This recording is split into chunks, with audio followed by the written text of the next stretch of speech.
নমস্কার বন্ধুরা, রকমারি রান্নাঘরে তোমাদেরকে স্বাগত। রুই মাছের ঝোল খেয়ে থাকি, কখনো কখনো অনেক পদ রান্না করে থাকি, কিন্তু এমন প্রসেসে একবার ট্রাই করে দেখতে পারো তোমরা। মুখে স্বাদ লেগেই থাকবে। আর সম্পূর্ণ ঘরোয়া উপকরণ দিয়ে এই রেসিপিটি। চলুন বন্ধুরা, দেখা যাক আজকের এই রেসিপিটি। আমি এখানে 4 পিস বড় সাইজে রুই মাছ নিয়ে নিয়েছি। দিয়ে দিলাম হলুদ আর লবণ, লঙ্কার গুঁড়ো দিয়ে দিয়ে দেব সর্ষের তেল। সর্ষের তেল দিয়ে একটু ভালোভাবে মাছগুলি ম্যারিনেট করে নেব। ম্যারিনেটটি ভালোভাবে হয়ে গেছে, দেখতেই পাচ্ছ। কিছুক্ষণের জন্য রেখে দেব 5-10 মিনিটের মতন।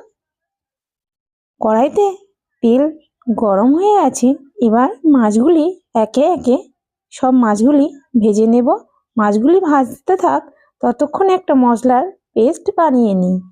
মশলার মধ্যে নিয়ে নিয়েছি কালো সর্ষে, গোটা ধনে, আর দিয়ে দিলাম জিরে গোটা। দিয়ে দেব রসুন আর 2টো ছোট সাইজের আদা কুচি। অল্প আদাই এখানে ব্যবহার করব। আর দিয়ে দিলাম গোলমরিচ আর ধনে পাতা, আর দিয়ে দেব 2টো কাঁচা লঙ্কা। দিয়ে এটাকে আমি অল্প পরিমাণে জল দিয়ে পেস্ট বানিয়ে নেব।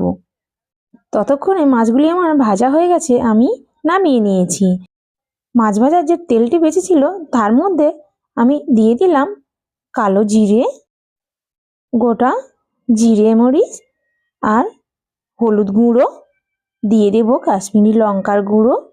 দিয়ে ভালোভাবে একটু কালার চলে এসছে, দেখতেই পাচ্ছ। এবার দিয়ে দেব বাটা মশলাটি দিয়ে ভালোভাবে একটু কষাতে থাকবো।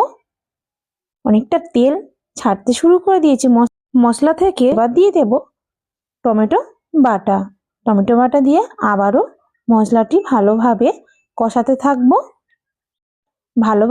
মশলাটি কষাতে থাকবো যাতে তলা ধরে না যায়। মশলা থেকে তেল ছাড়তে শুরু করে দিয়েছে, এবার দিয়ে দিলাম জল পরিমাণ মতো।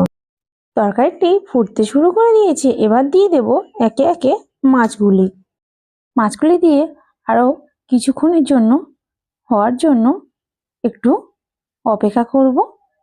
দেখতেই পাচ্ছ রুই মাছের এই রেসিপিটি হয়ে এসছে। সবশেষে দিয়ে দিলাম গরম মশলা। আর দেখতেই পাচ্ছ বন্ধুরা কত সুন্দর হয়েছে। আর এমন প্রসেসে বাড়িতে অবশ্যই ট্রাই করো বন্ধুরা, দেখবে খেতে খুব সুন্দর লাগবে। আর খুব কম উপকরণ দিয়ে বাড়িতে তাড়াতাড়ি চটজলদি বানিয়ে ফেলতে পারবে তোমরা। আর আমার ভিডিওটি ভালো লাগলে বন্ধুরা লাইক অ্যান্ড সাবস্ক্রাইব করে দিও।